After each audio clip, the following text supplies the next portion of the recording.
let's continue our discussion about quadratic equations. But before that, we have to recall first the polynomial.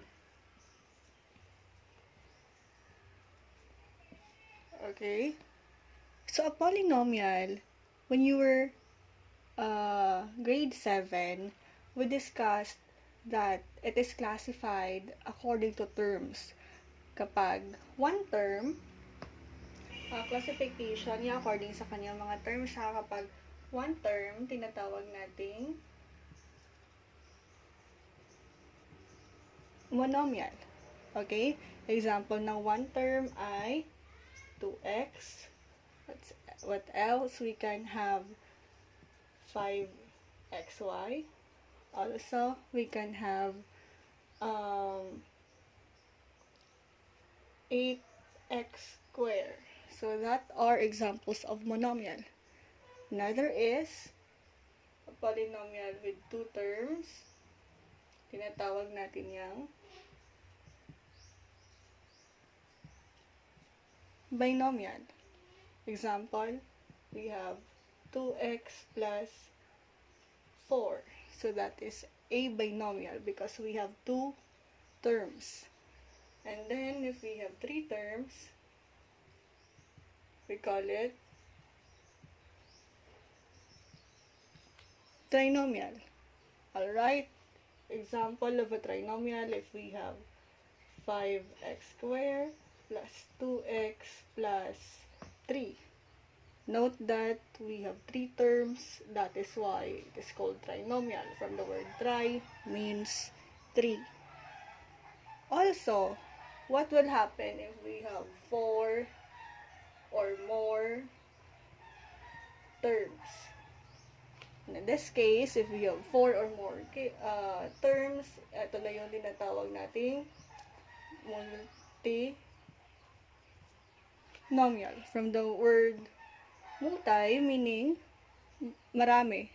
Okay, more than 3. So, example niyan is 4 or more terms. Bigay tayo ng 4 na term. Halimbawa, 5x cubed plus 2xy square plus 3x plus 1. So, we have 4 terms there.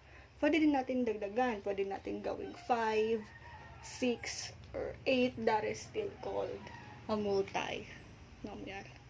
Okay? That is just a review. Now, polynomials are also classified according to the highest power of its variable. Ano ba yung power? Yun yung mga exponent, kagaya ng x squared, yung cube. Yan yung power or yung degree na ating sinasabi. So, I repeat, polynomials can also be classified according to their power. Okay? The first power or the first degree polynomial, kanina according to terms. Ngayon, if we have first degree or power ha, isa lang yan. If we have first degree, so a first degree polynomial, that is like this one. We have 2x plus 3. Take note that this is a binomial, dalawang terms. Pero yung pinag-uusapan natin ay degree. When we say degree, yung power, ilan ba yung power ng variable natin? We only have 1. So, kahit binomial yan, that is still considered as a first degree polynomial.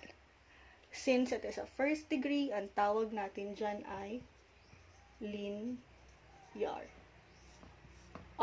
Linear equations, yan yung topic niyo when you were in grade 8. Alright?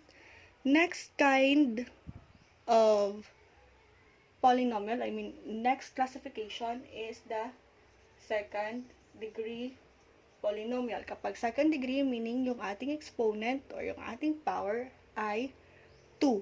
Kasi nasa second degree. So, example niyan is we have x squared plus 3x minus 2. Note that the power is on its second degree, 2.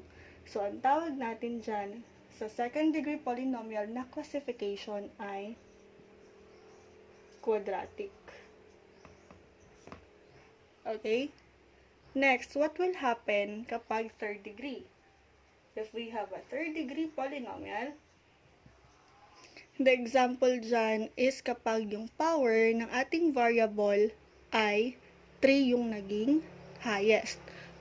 So, the highest variable is 3. Example, x cubed plus 2x square plus 10. Paano yan, ma'am? Kasi may exponent naman na 2. Can we classify this as second degree? Hindi po. We must consider the highest power as its classification. So, 3 yung highest dyan, kaya masasabi natin third degree polynomial. At dahil third degree yan, tatawagin natin yan siyang cubic. Okay? We read this one as x cubed. Yung 3, tinatawag na cube. So, x cubed plus 2x square plus 10. Okay? Next is the fourth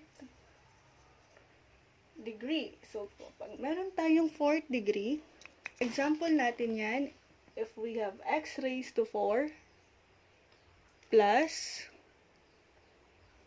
5x cubed plus x square minus x minus 1. Okay? So, the highest power is 4. Pero kung i-classify natin siya according sa terms niya, ilan ba lahat yung term? 1, 2, 3, 4, 5. Kasi 5 terms yan, meaning that is a multinomial.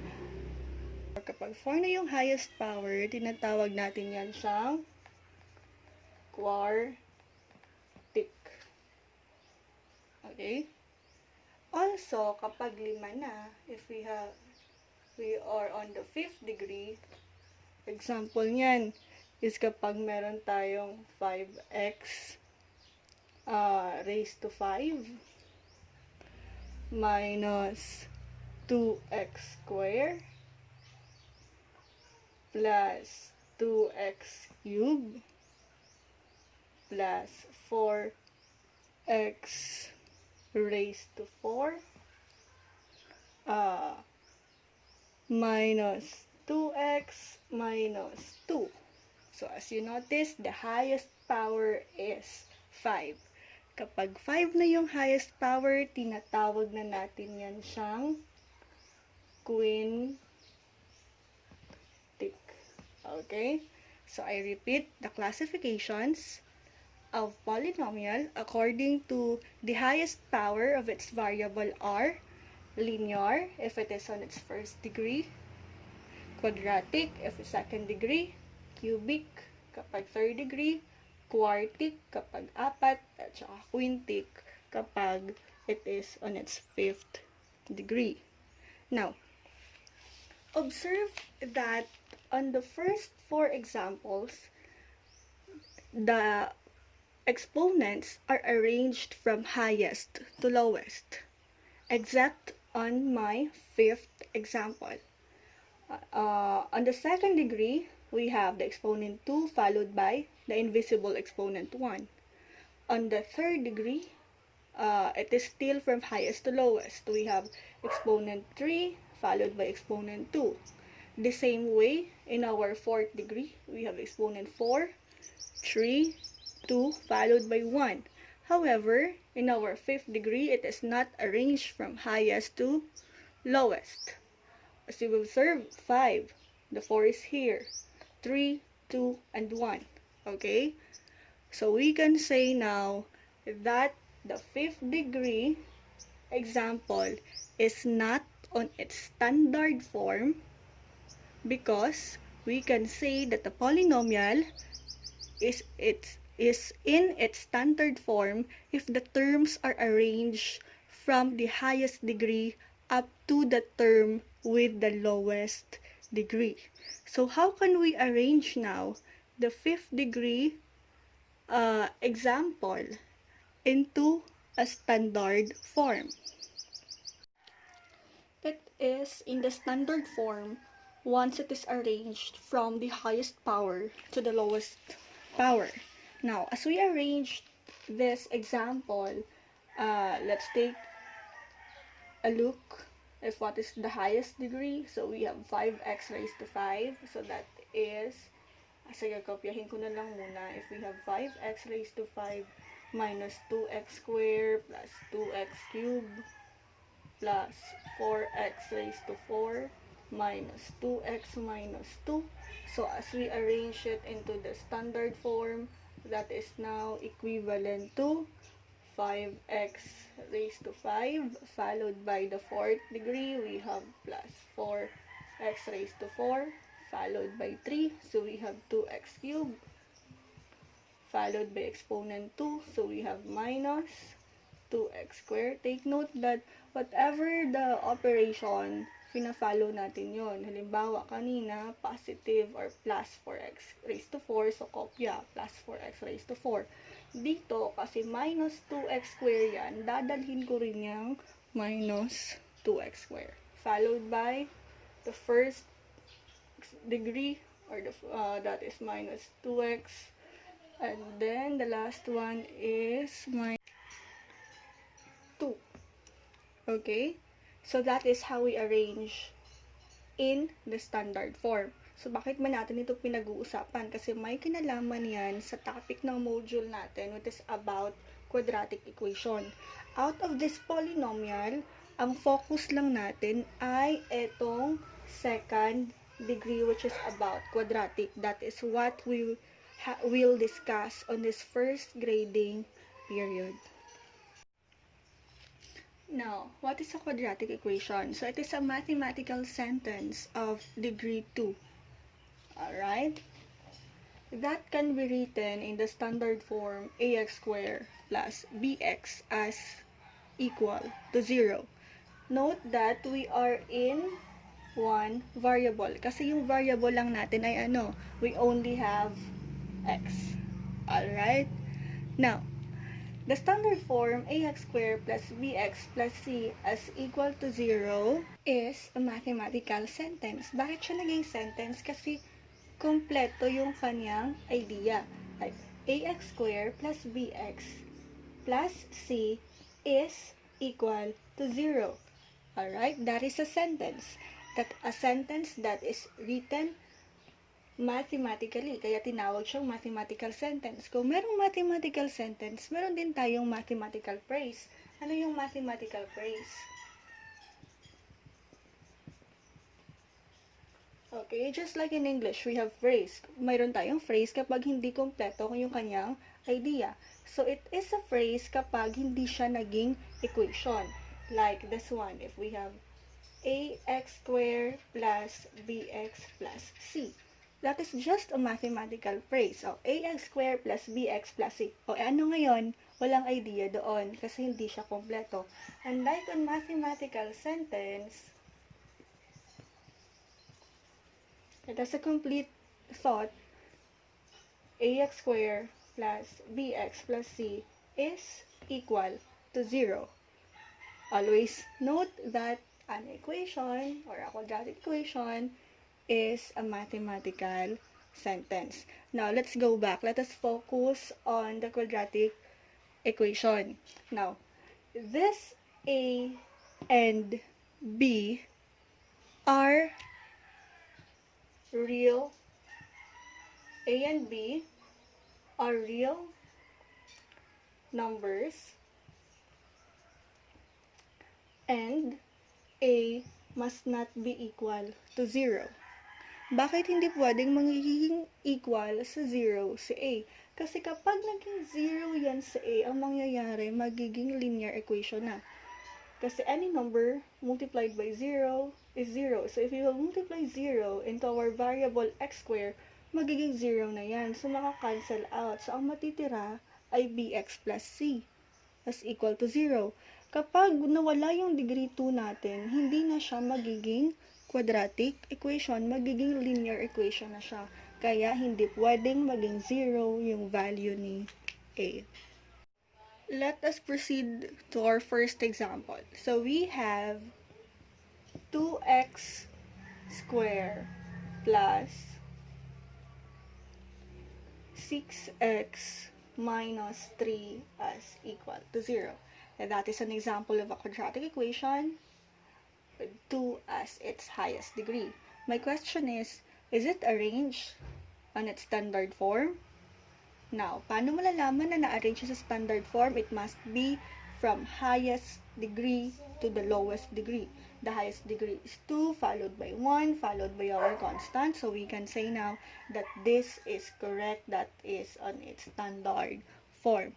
Now, let us identify the values of our A, B, and C. According to its standard form, it must be in the form ax squared plus bx plus c as equal to 0. So the value of our a now is equal to 2. The value of our b is equal to 6. And the value of our c is equal to 3. But take note na mayroon tayong minus sign. Hindi lang yan siya magiging 3, magiging negative 3. Ma'am, ano yung A, B, at saka C? A there is our quadratic term.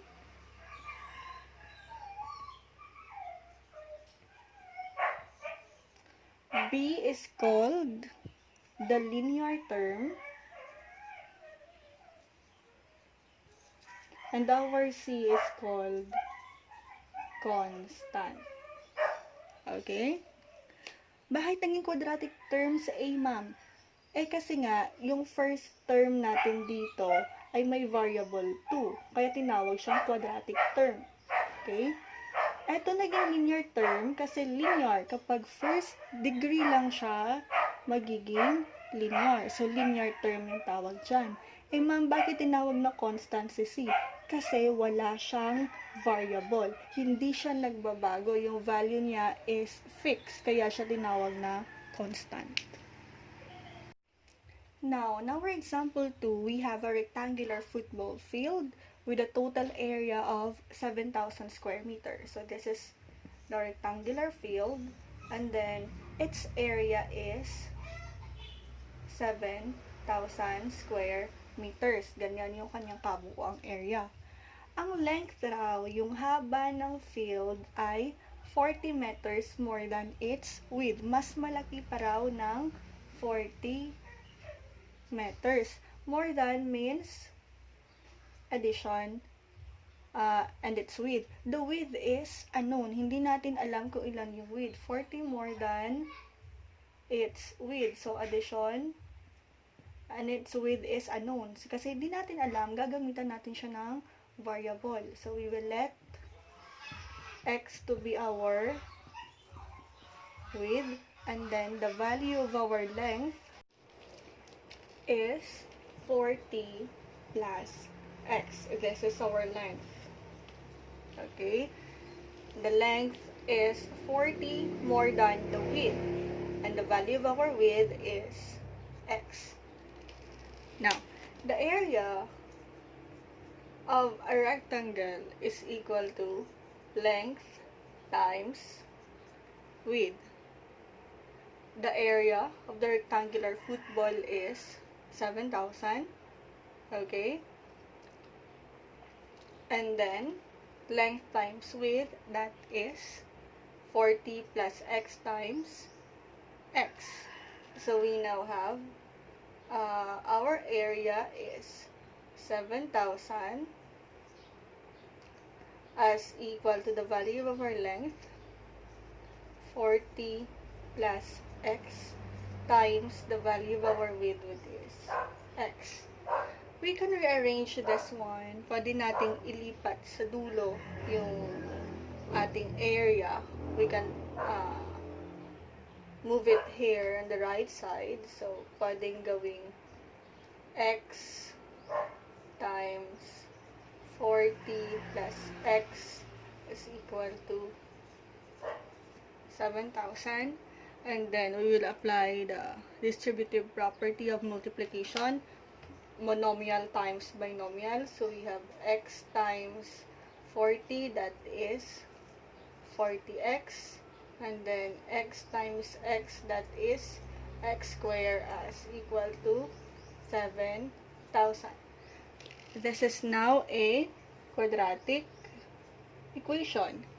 Was it written on its standard form? It is not. So we will arrange it on its standard form. So magiging x squared followed by the linear term. We have 40x followed by the constant. So let's transpose. Magiging minus 7,000 as equal to 0. So this is now the standard form of the example number 2. Now, let's identify the value of our quadratic term. So the value of our quadratic term is numerical coefficient, invisible 1, followed by the linear term, which is 40, and then the value of our constant is negative 7,000. For our example number 3, so we can simplify this by distributive property of multiplication. So we have 3x times x, that is equivalent to 3x squared, and then 3x times negative 4, that is negative 12, as equal to 10. Alright. Next is to arrange this into its standard form. So magiging 3x squared minus, lagyan ko pa dyan ng x kasi 3x times 4 is negative 12x. Nakalimutan ko lang. So we have 3x squared minus 12x minus 10 as equal to 0. That is now the standard form of our example number 3. So the value of our a is equal to 3, b is equal to negative 12, and c is equal to negative 10. Next example is if we have x squared as equal to 7x. Okay? This is still a quadratic equation kasi nga the highest degree is 2. But it is on its incomplete form. So how do we arrange this? So this will be equal to x squared minus 7x as equal to 0. Ma'am, bakit naging minus 7x yan, ma'am? Transpose ko lang. Okay? Nilipat ko siya sa kabila. Paglipat ko, naging negative. Pero ano ba talaga yung rule dyan? The rule is the additive inverse. Okay? Halimbawa, x squared is equal to 7x. Dapat kasi niyan, paglipat mo, gawin natin yan siyang 0. Paano siya magiging 0? So, we have to subtract it by itself. So, magiging x squared as equal to 7x minus 7x para maging 0. Kasi nag-minus 7x ako dyan, kailangan ko rin mag-minus 7x sa kabila para makancel yan. So, x squared minus 7x is equal to 0. Kung ano yung dinadagdag sa kabila, kailangan din natin idagdag sa left side for it to be an equation, for them to be equal to one another. So, dito, ito na yung standard form natin. X squared, automatic nilipat ko na lang, minus 7x is equal to 0. It is an incomplete form wherein ax squared plus bx plus c is equal to 0 is the standard form. So, the value of our a is the invisible 1 here. The value of our b is negative 7. And the value of our c, wala tayong value ng c, kaya 0. Next example, if we have x is equal to 1 over x minus 3.